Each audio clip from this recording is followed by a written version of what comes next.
Hello, good afternoon. अभी पढ़ेंगे हम ट्रिग्नोमेट्री में सम इम्पॉर्टेंट फार्मूले। ये हमारे लिए सबसे इम्पॉर्टेंट फार्मूला है। इस फार्मूले को अगर आप याद रख लोगे तो आगे जो भी फार्मूले हैं वो आपको अच्छा आसानी से याद रह जाएंगे। तो ये आसान फार्मूला है, sum and difference of two angle. तो दो एंगल के सम और डिफरेंस आपको सिंपल साइन और कॉस के टर्म में याद रखना है। तो यहाँ पे हमने दो एंगल लिया हुआ है, A and B. A and B, तो यहाँ पे ए और बी का प्लस किया हुआ है, तो सिंपल हो गया addition sum of two angle. यहाँ मैंने डिफरेंस लिया हुआ है तो difference of two angle. Sine के साथ लगाएंगे, तो sine of sum of two angle हो जाएगा। यहाँ पे भी साइन के साथ लगाया हुआ है तो sine of difference of two angle हो जाएगा। यहाँ कॉस है, ए प्लस बी है, तो cos of sum of two angle हो जाएगा। यहाँ कॉस है, cos of difference of two angle हो जाएगा। तो इस तरीके से कह सकते हैं। तो देखते हैं फर्स्ट फार्मूला हमारे लिए, ये हमारे लिए फर्स्ट फार्मूला है। फर्स्ट फार्मूला साइन ए प्लस बी, तो sign A cos B plus cos A sine B. Sign A plus B को क्या लिखेंगे, sign A cos B plus cos A sine B. तो ये हमारे लिए ये जो चार फार्मूले हैं इसे इस तरीके से हम देखते हैं। साइन ए माइनस बी, तो sign A cos B minus cos A sine B, cos A sine B. ये जस्ट प्लस है तो यहाँ पे प्लस, माइनस है तो माइनस। तीसरा फार्मूला है cos A plus B, cos A plus B, cos A cos B minus sign A sine B. Cos A minus B fourth formula है हमारे पास, cos A cos B plus sign A sine B. आप यहाँ देखो sign ए plus B में अगर हमने यहाँ plus लिखा है तो यहाँ भी प्लस है, और यहाँ साइन ए माइनस बी में यहाँ माइनस है। लेकिन कॉस में उल्टा है, यह कॉस में क्या है, उल्टा सिचुएशन है। अगर कॉस में आप ए प्लस बी लिखोगे तो यहाँ माइनस आया हुआ है, यहाँ प्लस लिखा है तो यहाँ माइनस आया हुआ है। और ए माइनस बी लिखेंगे तो आप यहाँ माइनस है तो यहाँ पे प्लस है। तो ये एक अंतर डिफरेंस याद रहेगा, अगर ध्यान रखेंगे तो आपको याद रखने में, फॉर्मूला याद रखने में आसानी होगी। कॉस ए प्लस बी में अब देखो साइन ए प्लस बी यहाँ पे आपने लिखा है, यहाँ पे आपके पास साइन ए कॉस बी आ रहा है और कॉस ए साइन बी आ रहा है। But cos A plus B में कॉस कोस वाले एक साथ आ रहे हैं और साइन साइन वाले एक साथ आ रहे हैं। यहाँ पे साइन और कोस दोनों मिला के आ रहे हैं, कॉस और साइन यहाँ पे भी दोनों मिला के आ रहे हैं। यहाँ कॉस के सिचुएशन में कॉस कोस साथ आ रहा है, साइन साइन साथ आ रहा है। तो ये चार इंपॉर्टेंट फार्मूले हैं, बहुत इंपॉर्टेंट फार्मूले हैं। अगर ये फार्मूले आप अच्छे से याद रखते हो तो आगे के जो भी फार्मूले हैं वो आपको आसानी से याद रहेगा और बहुत हेल्प मिलेगा याद रखने में। तो ये चार इंपॉर्टेंट फार्मूले आप याद रखेंगे। अब इसके बाद हम फर्स्ट एक एग्जांपल देखते हैं। ये क्वेश्चंस हैं आपके लिए, sine 15 cos 15 cos 75 sine 75 cos sine 105 cos 105। ये सारे एंगल हैं आपके पास। तो मैं एक साइन 15 की वैल्यू फाइंड आउट करके बताता हूँ कैसे फाइंड आउट करते हैं। साइन 15 है, इस 15 को हमें ऐसे एंगल के सम या डिफरेंस में लिखना है जो हमें पता हो। जैसे मान लेते हैं आप 15 को 60 माइनस 45 भी लिख सकते हो, 15 को आप 45 माइनस 30 भी लिख सकते हो, 15 को आप 50 माइनस 35 भी लिख सकते हो, और 15 को आप 30 माइनस 15 भी लिख सकते हो, या और भी कुछ लिख सकते हैं। तो मैं ये कहना चाह रहा हूँ कि आप इस 15 को ऐसे नंबर के डिफरेंस में लिखेंगे जिसके एंगल की वैल्यू पता हो आपको। जैसे 60 और 45, अगर आप 60 और 45 में इनका डिफरेंस लिखेंगे आप, तो 60 पे आपको सारे एंगल की वैल्यू पता है, सारे ट्रिगोनोमेट्रिक फंक्शन की वैल्यू पता है, और 45 पे भी आपको सारे ट्रिगोनोमेट्रिक फंक्शन की वैल्यू पता है। तो हम ये यूज़ कर सकते हैं। यहाँ सिंपली देखें 15 तो 45 माइनस 30 लिखा है हमने, वहाँ पे भी सेम सिचुएशन है। 45 पे हमें सारे ट्रिगोनोमेट्रिक रेशियो की वैल्यू पता है, और 30 पे भी हमें सारे ट्रिगोनोमेट्रिक रेशियो की वैल्यू पता है, ट्रिगोनोमेट्रिक फंक्शन की वैल्यू पता है। लेकिन यहाँ अगर 15 को आप 50 माइनस 30 लिखते हो, 50 माइनस 35 लिखते हो, 50 माइनस 35 लिखते हो, तो आपको 50 पे सारे ट्रिगोनोमेट्रिक वैल्यू फंक्शन की वैल्यू नहीं पता, किसी की भी नहीं पता एक्चुअली, सभी की क्या, किसी की नहीं पता। और 35 पे भी ट्रिगोनोमेट्रिक फंक्शन की वैल्यू नहीं पता। तो हम ये यूज़ नहीं कर सकते, हम ये यूज़ यहाँ पे नहीं कर सकते। अगर यहाँ देखा जाए 15 को हम 30 माइनस 15 लिखें, तो ये 30 पे तो हमें वैल्यू पता है, 30 पे तो हमें सारे ट्रिगोनोमेट्रिक फंक्शन की वैल्यू पता है, बट 15 पे नहीं पता है, तो हम ये भी यूज़ नहीं कर सकते। तो मैं यहाँ सिंपल कहना चाह रहा हूँ कि आप इस 15 को ऐसे दो एंगल के डिफरेंस में या फिर सम में लिख सकते हैं, और ऐसे दो एंगल चूज़ करना है जिसकी आपको सारे ट्रिग्नोमेट्रिक फंक्शन की वैल्यू पता हो। जैसे यहाँ पे 15 को हमने 60 - 45 लिखा है, आप 15 को 45 - 30 भी लिख सकते हो, क्योंकि इन दोनों में जैसे डिफरेंस ऑफ टू एंगल लिखेंगे और इन दोनों एंगल का आपको वैल्यू पता है। तो मैंने यहाँ पे ये यूज़ करा है, ये यूज़ करा हुआ है 15 = 45 - 30। आप ये भी यूज़ कर सकते हैं, कोई दिक्कत नहीं है। 45 - 30 लिखा है, 45 - 30 लिखा हुआ है। अब आप ये फॉर्मूला लगाएं, ये साइन ए माइनस बी की तरह है, साइन ए माइनस बी की तरह है, साइन ए माइनस बी की तरह है। साइन ए माइनस बी की तरह क्या होगा, साइन ए लिखेंगे, कॉस बी लिखेंगे, minus cos A sine B. तो यहाँ हम वही फॉर्मूला लगाने जा रहे हैं, साइन ए मतलब साइन 45, कॉस बी कॉस 30 लिख देंगे, और यहाँ माइनस है तो यहाँ भी माइनस। अब यहाँ पे फिर से साइन बी, आप देखो साइन ए माइनस बी की फॉर्मूले क्या है, sign A cos B minus cos A sine B. तो यहाँ पे हो जाएगा साइन 30 और कॉस 45 हो जाएगा। तो सिंपल सी बात है, साइन 45। अब ये फॉर्मूला अगर आपने अप्लाई कर लिया तो आपको जस्ट अब वैल्यू लिखना है।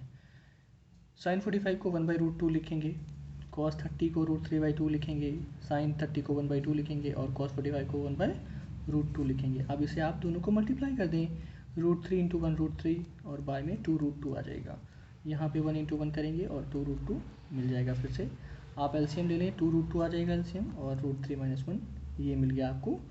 सिंपल वैल्यू मिल गई, सही साइन 15 की वैल्यू मिल गई, ये साइन 15 की वैल्यू मिल गई। अब एक एग्जांपल देखते हैं सीधा। अब यहाँ पे जो भी आपको 15, यहाँ कॉस 15, यहाँ कॉस 75, यहाँ साइन 75, यहाँ साइन 105, साइन कॉस 105, ये सभी एंगल जो ये सभी जो ट्रिग्नोमेट्रिक फंक्शन लिखे हुए हैं, इनकी आपको वैल्यू निकालनी है, इनको आपको वैल्यू निकालने हैं यूजिंग दिस फॉर्मूला। जैसे आप 15, तो 15 को मैंने 45 - 30 लिखा है, तो आप ये यूज़ कर सकते हैं, 60 - 45 लिख सकते हैं। अगर 75 आया तो आप इसे 45 + 30 लिख सकते हैं, और कोई दूसरा नहीं लिख पाएंगे, तो 45 - 30 लिख के आप ये यूज़ कर लेंगे फॉर्मूला, तो हो जाएगा। वैसे ही सिमिलरली यहाँ 75 में भी आप यूज़ कर सकते हैं। अगर आपके पास साइन 105 है तब भी आप 60 + 45 यूज़ कर सकते हैं, और फिर ये फॉर्मूला यूज़ करके आप वैल्यू फाइंड आउट कर सकते हैं। तो आप ये 6 फंक्शन जो दिए हुए हैं, 6 फंक्शन जो दिए हुए हैं, इनकी आप वैल्यू फाइंड आउट कर लेंगे यूजिंग दिस फॉर्मूला। एक का मैंने बता दिया है, और जो बचे हुए हैं आप उसके खुद फाइंड आउट कर लेंगे। जैसे मान लेते हैं कॉस 75 को क्या लिख सकते हो आप, कॉस 90 - 15 लिख सकते हो, कॉस 90 - 15 लिख सकते हो।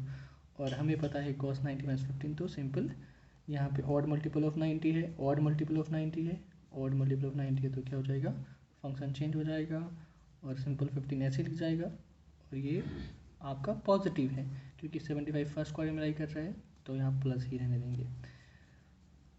सिमिलरली साइन 15 आ गया, तो साइन 15 आप ये बता सकते हैं डायरेक्टली। तो कॉस 75 की वैल्यू आप ऐसे भी फाइंड आउट कर सकते हैं, ऐसे ही फाइंड आउट कर सकते हैं। मैं बट अभी आपको सजेस्ट ये करूँगा कि ये फार्मूला सीखने के लिए आप कॉस 75 इनमें से जो फार्मूला अप्लाई होता है उसे यूज़ करके फाइंड आउट करें। साइन 105 में कैसे कर सकते हैं आप, इसे भी आप लिख सकते हैं 1 × 90 + 15 लिख सकते हैं। ये ऑड मल्टीपल ऑफ 90 है, ऑड मल्टीपल ऑफ 90 है, तो आप इसे सिंपल फंक्शन चेंज कर देंगे, कॉस हो जाएगा, और यहाँ पे 15 सिंपल लिख देंगे। अब हमने फंक्शन चेंज कर लिया, साइन चेंज करने की बात है, पॉजिटिव हो गया नेगेटिव। साइन 105 ये सेकेंड क्वाड्रेंट में लाई कर रहा है, और सेकेंड क्वाड्रेंट में आपके लिए ये यहाँ पे तो ऑल पॉजिटिव होते हैं, यहाँ पे साइन और कोसेकेंट पॉजिटिव होता है, यहाँ पे टेन और कॉट पॉजिटिव होता है, और यहाँ सीकेंट और कॉस पॉजिटिव होता है। तो यहाँ सेकेंड क्वाड्रेंट में साइन पॉजिटिव होता है, तो आप इसे सिंपली यहाँ पे पॉजिटिव दे देंगे, और कॉस 15 की वैल्यू आप यहाँ से आप फॉर्मूला यूज़ करके फाइंड आउट कर सकते हैं। ठीक है, सिंपल। तो मैं सिंपल बता रहा हूँ कि आप जो आपने 90 + थीटा, 90 - थीटा, 180 + थीटा, 180 - थीटा, इन सब को यूज़ करके वैल्यू फाइंड आउट कर सकते हैं। बट यहाँ पे आप इन 6 फंक्शन का यूजिंग दिस फार्मूला आप फाइंड आउट कर लेना। तो ये हमारे लिए 4 फार्मूले थे जो बहुत इंपॉर्टेंट है, ये बहुत इंपॉर्टेंट फार्मूले हैं। एक और फार्मूला, एक टाइप का और फार्मूला देखते हैं अभी हमने यहाँ पे पीछे साइन कॉस देखा था, हम यहाँ पे अब tan और cot देख रहे हैं, tan और cot देख रहे हैं। tan a प्लस बी क्या होता है, tan a plus tan b by में 1 minus tan a tan b। tan a plus B क्या होता है, tan a plus tan b by में 1 minus tan a tan b। तो ये याद रखना है आपको। tan a माइनस बी क्या होता है, tan a minus tan b by में 1 plus tan a tan b। ये दूसरा फॉर्मूला है। cot a प्लस बी क्या होता है, cot b plus cot a by में cot b a into cot b minus 1, और cot a माइनस b ये होता है। तो ये आपके लिए 4 फार्मूले हैं, और वो 4 फार्मूले पहले थे, उनको आप याद रख सकते हैं। ये इंपॉर्टेंट फार्मूले हैं 4 के 4, आपको ये याद रखने चाहिए, क्योंकि ये 4 जो फार्मूले हैं इसे यूज़ करके आप नए नए फार्मूले और भी सीखेंगे, और अगर ये याद रहेगा तो आपको याद रखने में हेल्प मिलेगी। यहाँ पे भी 15, 75 और 105 3 एंगल हैं, जैसा आपने पीछे देखा था। यहाँ पे भी हमने 15, 75 और 105 एंगल लिया हुआ है, तो आप भी यहाँ पे 15, 75 और 105 एंगल tan के लिए और cot के लिए आप वैल्यू फाइंड आउट करोगे। यहाँ पे मैं एक एग्जांपल बता रहा हूँ tan 15 की वैल्यू कैसे फाइंड आउट करते हैं। सिंपली फिर से वही सिचुएशन है कि इस 15 को हमें ऐसे दो नंबर के सम या सब्ट्रैक्शन में लिखना है, एडिशन या सब्ट्रैक्शन में, दो नंबर के एडिशन या सब्ट्रैक्शन में इस 15 को ऐसे लिखना है जिससे कि आपके लिए दोनों की वैल्यू पता हो। जैसे यहाँ पे 45 और 30 लिखा है मैंने, तो 45 और 30 दोनों के लिए ट्रिगोनोमेट्रिक फंक्शन की वैल्यू पता है हमें, इसलिए हमने लिखा है। तो ये tan 55 माइनस 30 लिख गया है। आप यहाँ पे सिंपल ये फॉर्मूला यूज़ कर सकते हैं, tan a minus tan b by में 1 plus tan a tan b। तो मैंने वही यूज़ किया है। tan 45 माइनस tan 30 ये a है हमारे लिए, ये b है। tan a minus tan b by में 1 plus tan a tan b, tan a minus tan b by में 1 plus tan a tan b। तो आप यहाँ पे यूज़ कर सकते हैं tan 45 माइनस tan 30 बाय में 1 plus tan 45 into tan 30। tan 45 1 होता है, tan 30 आप -1 बाई रूट 3 होता है, बीच में माइनस था तो हमने यहाँ पे माइनस लिख दिया है। ये 1 एज इट इज़ रह जाएगा। tan 45 1 होता है तो 1 लिख दिया हमने, और ये tan 30 1 बाई रूट 3, तो ये हमने 1 बाई रूट 3 लिख दिया। अब इसे सिंप्लीफाई कर देंगे। यहाँ एलसीएम लिया है हमने रूट 3 माइनस 1 बाई में, तो 1 माइनस 1 बाई रूट 3, और इसे हम सिंप्लीफाई करेंगे तो हमें क्या मिलेगा, यहाँ पे एलसीएम लेंगे रूट 3 आया, रूट 3 माइनस 1 ये आ गया। फिर यहाँ सिंप्लीफाई करेंगे आप तो सिंपल यहाँ पे रूट 3 प्लस 1 बाई में रूट 3 मिलेगा, और ये रूट 3 और ये रूट 3 कैंसिल हो जाएगा, तो ये फाइनल आ गया tan 15। तो इस तरीके से हमें ये 4 फार्मूले, ये 5वां फार्मूला था, 6वां, 7वां और 8वां, ये 8 फार्मूले हैं आपके लिए। ये इंपॉर्टेंट फार्मूले हैं, इसे आप याद रखिए और इस एग्जाम्पल को यूज़ करके आप सीखिए कैसे फार्मूले अप्लाई करते हैं। Okay, thank you.